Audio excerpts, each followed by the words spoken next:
네, 이런 가운데 정원이 늘어난 의대들을 중심으로 의학교육평가원의 평가를 거부하겠다는 움직임도 나타나고 있습니다.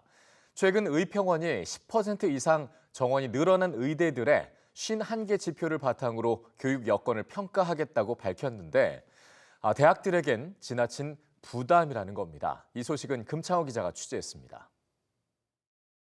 의과대학 정원 증가로 이번에 의평원 평가를 받아야 하는 대학은 모두 30곳입니다. 의평원은 지난 2019년부터 사용 중인 의학교육평가 인증기준 아스크 2019 지표 92개 가운데 51개를 이번 평가에서 사용하겠다고 밝혔습니다. 의평원의 요구대로라면 대학들은 이달 말까지 평가 신청서를 접수하고 오는 11월 말엔 주요 변화 계획서를 제출해야 합니다.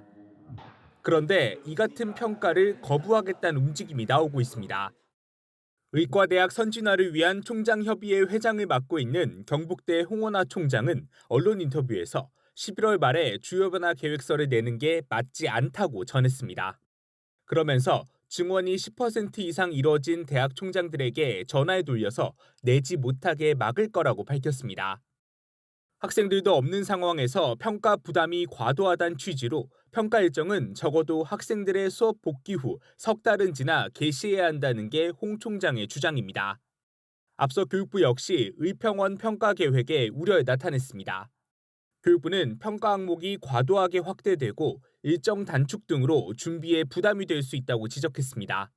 또 국회 예산 일정과 대학의 회계 연도 등을 고려할 때 구체적인 투자 계획을 평가에 반영할 수 없다며 이런 상황이 유감스럽다고 덧붙였습니다. 의평원은 아직 대학에서 공식적으로 평가 거부나 일정 조정에 대한 요청이 들어온 건 없다고 밝혔습니다. 안덕선 의평원장은 현재 평가 계획에 대한 의견 수렴을 하고 있고 이달 둘째 주 이후에 최종 계획안을 대학에 안내하겠다고 설명했습니다. 평가 지표 확대에 대해서도 불가피하다는 입장입니다.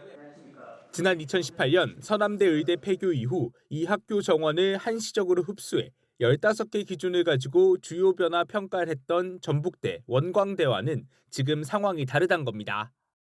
이 지침을 만들 당시만 하더라도 학생 정원이 갑자기 200%, 300% 늘어날 거라는 상황은 저희가 도저히 상상할 수가 없었습니다. 기존의 15개 기준만 가지고 충분할까? 아니면 조금 더 보완된, 조금 더 추가된 그런 기준을 사용을 해야 되는 거 아닌가? 안 원장은 또 각 대학이 증원 신청을 할 때 교수, 시설, 재정을 준비하겠다는 걸 냈다며 51개 기준에 맞춰 이런 종합기본계획에 쓴 내용들을 확인하겠다는 취지라고 강조했습니다. EBS 뉴스 금창호입니다.